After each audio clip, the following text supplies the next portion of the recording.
I'd like to do a short lecture about Napoleon Bonaparte. Now, Napoleon Bonaparte, in a lot of ways, is very much uh, um, uh, the first in a long line of modern figures. Um, I say this because, first of all, the French Revolution, in a lot of ways, was the first really modern revolution. It was because the political ideas of the French Revolution and also the excesses of the French Revolution, the ideological violence, the power politics, all those things reflect conflict that would happen later in the 19th century, going into the 20th century, and still, reflecting things that are going on in the 21st century. Now, Napoleon was also a very modern figure in the sense that revolutions, no matter how well intentioned they are, can very easily go off the rails. This is what happens with the French Revolution. At first, you have a movement towards democracy, and then eventually you end up in a situation where you have the terror, where people who initially wanted to be democratic, um, ended up supporting acts of violence and murdering their enemies in order to maintain power.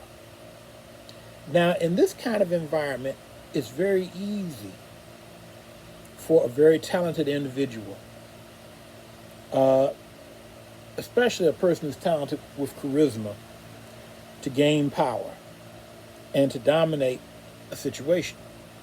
Now, the thing that's really interesting about Napoleon is that Napoleon, was quite a young man. He was born in 1769. So this means that at the time of the Revolution, when the Revolution starts, he's only 19 years old. I mean, he is a young man in college. He's in military school. Now, you all saw the film, I'm sure, that I assigned you, the film series I assigned you about Napoleon. And you see, Napoleon was not ethnically French. He was Corsican. And the Corsican people ethnically are Italian. But Corsica had been defeated by the French and had been incorporated into the French Empire. And so Napoleon's father, wanted Napoleon to do well in their new country. And so he sends him to the military college. Now, once the revolution happens, this gives Napoleon great opportunity, because what happens is that traditionally most of the military leadership came from the second estate. They came from the nobility. And so this meant that a lot of these people did not support the French Revolution.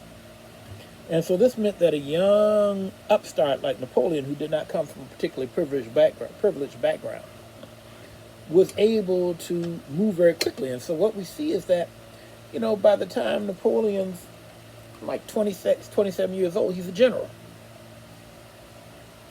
Now, the reason he moves ahead so quickly is that, one of the basic principles of the French Revolution is that talent would be the metric by which people got privilege, not birth. And Napoleon was an exceptionally talented military officer. He was very innovative in his use of artillery. Like if you all remember that film I showed you, his first major victory was when the British were occupying a harbor in France. And he put all of the artillery on the high ground, where he had a really clear shot at the British Navy, and he basically blew the ships out of the water. And so what we see is that Napoleon was very aggressive. He was able to march his soldiers and move them very quickly. He was very innovative with the use of artillery. And he was also just very aggressive. I mean, now, although we talked about the 30 Years' War on the first test, 30 Years' War was a religious war. That was a war that had a certain level of fanaticism. But what we see with Napoleon is a willingness to be ultra aggressive in a political struggle in a way that had not been the military culture in Europe. And so because of his willingness to be aggressive, he caught a lot of opposition. Like his first major success was in Italy, and then he had his successes against the Austrians, like the Battle of Austerlitz. He caught these folks kind of off guard. They weren't expecting anybody this aggressive, this tough. And so because of this, Napoleon has spectacular early success. And as I said before, by the time he's 27 years old, he becomes a general. Now, it just so happens, as you all know, that Napoleon's success coincides with the ending of the terror, and the development of the Directory, and eventually, he and some co-conspirators are able to work together and are able to take control of the country, and they set up a a consulate. Basically you have three consuls. Napoleon's the first consul. He makes sure that he's the dude in charge. And this is in 17. This is by 1802. Excuse me, by 1799 he does this. By 1802 he becomes consul for life. And that's a very significant thing because once again this is a very modern thing where a person gains power and quickly decides that hey, I should be in charge forever. And then eventually, to show that he was still a little bit old-fashioned, 1804 he has himself declared emperor. And so what we see is that Napoleon he's a modern figure, but he's also a transitional figure because in the 20th century, somebody like Mao Zedong, somebody like say Saddam Hussein or Hitler, people like that did not feel an urge to declare themselves royalty. I think, for instance, even in a situation like in Korea, where everything very much is in the control of one family, they don't formally say they're royalty. And so the fact that Napoleon declares himself emperor shows that he's still got a little bit of old school in him. But the thing that's really significant about him is that Napoleon realizes that what the French do not want, they don't want him to become a king the way that the old Bourbon, like Louis the 16th, the guy who got his head chopped off. They don't want a king like that. That the French people really did have some substantive complaints with the old system. And so what we see is that he does not give land back to the church. He does not make peasants give back their land. He does not put royalty back in the super privileged position they were before. He maintains a number of the reforms of the revolution. Because one thing about people in power, whether you're elected democratically or whether you're a dictator, you need to have a certain level, matter of fact, a significant level of popular support. Nobody runs a country completely by just, kicking behinds and making people do stuff they don't want to do. That's a very inefficient way to run a country. And anybody who does that eventually ends up losing power because you spend all your time beating up people. You can't actually run anything. And so Napoleon was very wise in maintaining innovations that had come about through the revolution. He did not simply, try to become nobility like in the old sense. He kept a lot of changes. Now, Napoleon was still a pretty conservative person. Really, even by the standards of the 18th century, he was very sexist. And he was profoundly racist, too. That's why, when he enacts the Code Napoleon, which was a great innovation, he gave France a unitary legal system. And this was a great innovation over the multiple legal systems that existed before. But what he does with this legal system is that he enshrines inferiority for women. Women don't have equal status with their husbands. If a woman commits adultery, she gets in deeper trouble than a man. Women don't have equal authority and equal status in court or in terms of inheritance, that sort of thing. And also, it's very significant that Napoleon, undoes what happened under Robespierre, and he brings back slavery. And, this is why France ends up losing Haiti. Because Haiti, which, which has been in the news lately, It's the second oldest independent country in the Western Hemisphere. And it was a country of freed slaves.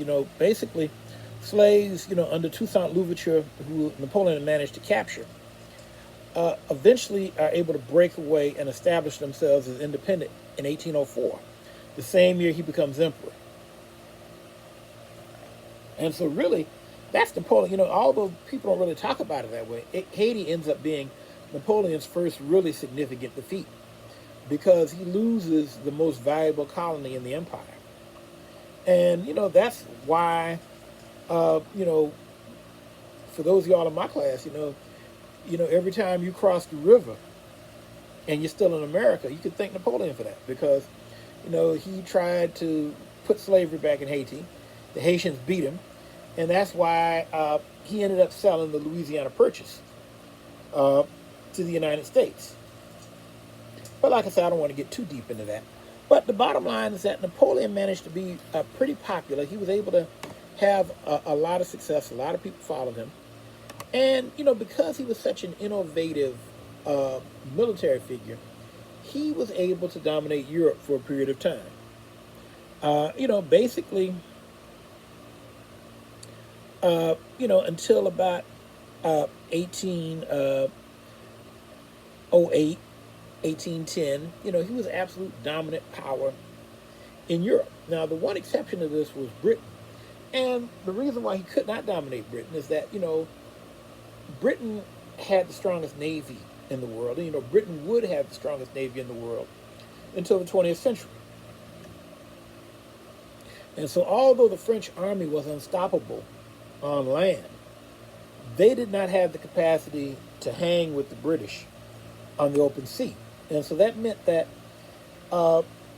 Napoleon had no way to actually invade Britain. And so therefore what Napoleon did, since he couldn't beat them militarily, he established an embargo known as the Continental System. Now, this actually goes into the film and the material I gave you about the Industrial Revolution. Because, see, by this time, Britain is full blown into the Industrial Revolution. Britain is able to produce stuff in larger quantities and at cheaper prices than anybody else in the world. And so this means that even though Napoleon puts a embargo on the British, Europeans are willing to defy Napoleon and take smuggled British goods because the British goods are superior and they're cheaper. And so this means that the continental system that Napoleon devises never is really able to undermine the British. Now, this is very significant because on the European continent itself, he was not able to get some of the success he wanted. In particular, both Spain and Russia maintained economic relations with Britain, and Napoleon ends up invading both of them. And as the book mentions, this is where he runs into the problem because, as I said before, Napoleon was a very brilliant military leader on open field, traditional army conflict. In Spain, he ends up fighting a guerrilla war. Now, guerrilla is a Spanish term which literally means little war. Guerra is war, and the ILLA suffix means little. And so guerrilla war means like a series of little wars. I mean, the French had superior manpower. They're able to walk in, and they're able to defeat the Spanish. However, the Spanish pop back out at night. They catch French soldiers out by themselves. They stab them to death, or they may be able to shoot them. And so therefore you have all this kind of small-scale fighting that's constantly going on. And, this is what the American military nowadays calls asymmetrical warfare, where in the case, like for instance in Afghanistan, the conflict that we recently just got out, I mean, when America first came into Afghanistan, they beat the tar out the Taliban because the Taliban didn't remotely have the kind of military equipment that the Americans did. As a matter of fact, the Taliban actually, begged to surrender and, were willing to, basically roll over. America should have taken them up on it because, they'd beat them. But what happens is that, after they initially got beat up, they kind of got it back together and they started picking Americans and allies apart one by one. And so you had, and so really from that standpoint, what happens in Spain is a prototype for asymmetrical warfare that has happened all over the world over the last 213 years. We see this similar pattern happening everywhere. And tell you the truth, to be honest with you, even before Spain, this is a lot of this is what went on in Haiti too, where you had asymmetrical warfare. Now, you had also conventional warfare too, but you had a lot of asymmetrical warfare where Haitians, just kind of picked off the French, when they could. Now, in Russia, however, you have the opposite situation where Napoleon decides to invade Russia, which is still doing business with the British. And in this case, Russia is able to use its size as a tactical advantage. All you have to do is look on any map. Russia is far and away, in terms of land mass, the biggest country in the world. And it's also one of the coldest. And so what this meant was that, Napoleon, invaded the country in September, which was kind of not a smart move. I mean, you're coming there towards the end of the summer. You only got like a week left of summer. And the Russians simply don't fight Napoleon. They kind of shoot at him a little bit. They kind of send people out to attack him. But they know that Napoleon has a superior army. And they say, like, we ain't going to come up and fight this guy, toe to toe. He's going to beat us. But what they do, since it's such a big country, they can kind of sneak up and attack from the back or, catch him at night or something. And, just kind of do enough to irritate him. And as the book mentions, by the time they get to Moscow, they simply burn down the capital city. And, from that point, Napoleon's stuck, You can't keep invading. They're going to freeze to death. And so they have to leave. And so ultimately this results in him being defeated. Now, as your book mentions, and in the movie, the films I show kind of suggest this, one of Napoleon's big downsides, and this is a problem that all dictators have, is that once you become all powerful, there's nobody to tell you no. I mean, that's one of the great advantages of a democratic system, is that in a democratic system, you have a balance of powers, and the other people in government are not afraid to tell the executive and our system of government, the president, that, look, this is dumb. We really don't think you should do this. But, once Napoleon became the dictator, then, that was no longer really feasible. There was nobody who felt they had enough power to tell him no. And so, that's one reason why he ends up getting bogged down in these other conflicts. Now, what happens is that eventually, he's defeated in 1814. He's sent off into the Mediterranean, into exile. But, he's still very close to France. He comes back in 1815, and for 100 days, he tries to rule France again, but eventually he's defeated at the Battle of Waterloo. And so that really ends the Revolutionary era for France. But as I said before, France does not go back to what it was. The changes instituted by Napoleon, the Code Napoleon, that's still the basis of French law. The French educational system that he started was still there. And remember, all these things that Napoleon started were things that he carried over from the French Revolution. And so it's important to understand that the revolution does not go away. The ideas of the French Revolution stay. And that's why the French Revolution and the Napoleonic period are so important in Western history, because they really do set the template for the nature of political struggle and also for many of the concepts of modern government. Hope this was useful to you.